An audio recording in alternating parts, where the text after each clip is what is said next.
You want to be a legend in your own kitchen? How about with dried herbs? Now, fresh herbs are fantastic. I love them. But guess what? Dried herbs are pretty fantastic too. Now, sometimes you need to grind them down. Personally, I like to take rosemary, a dried rosemary, and grind it because let me show you. You've got these little needly things here, and I like to grind them mostly because, for two reasons. One is when they're ground down, they really do give up more flavor.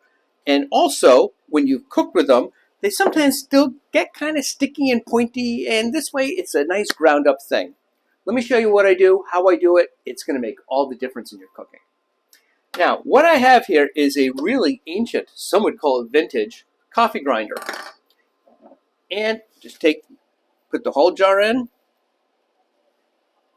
grind away. Now, viewers must make note that once you put rosemary or cumin or something like that, you're not going to be wanting to put coffee in there again. So this is now just a spice grinder.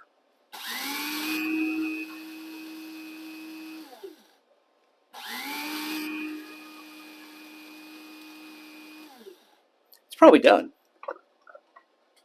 Look at that. That's exactly what I want. That's going to be perfect on roasted potatoes or anything that I put them in. The last step is getting the rosemary from the grinder into the jar, because if I were to just pour this, well, there's no way to get that genie back in this bottle. It's just going to go all over the place.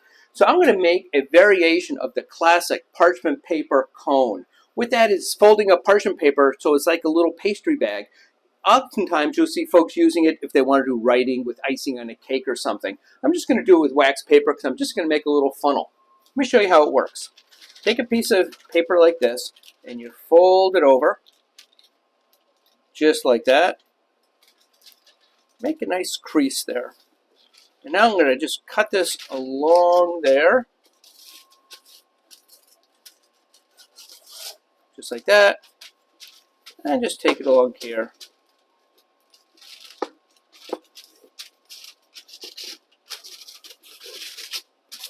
Just like that. Now, that's going over there a little ragged, but what the heck, because it's wax paper. I'm going to fold it over like this. Now, I am going to take this edge like that, fold this over, bring it over like that. I'm just going to form a cone. I'm going to bring this back around the other way, bring all the edges together. I'm going to fold it over just like that. Voila. And I'm just going to cut the ends off, just like that. I'm going to cut the end like that.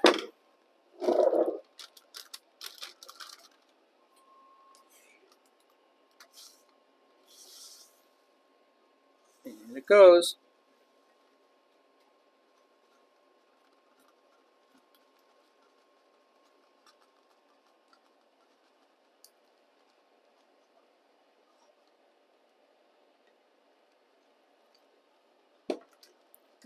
And just pick up the funnel just a little bit.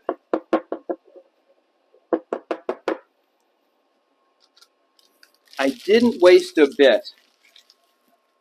Look at that. That is now ready to go on my next batch of roast potatoes. We hope you liked this video, and if you do, please hit subscribe. That would be fantastic.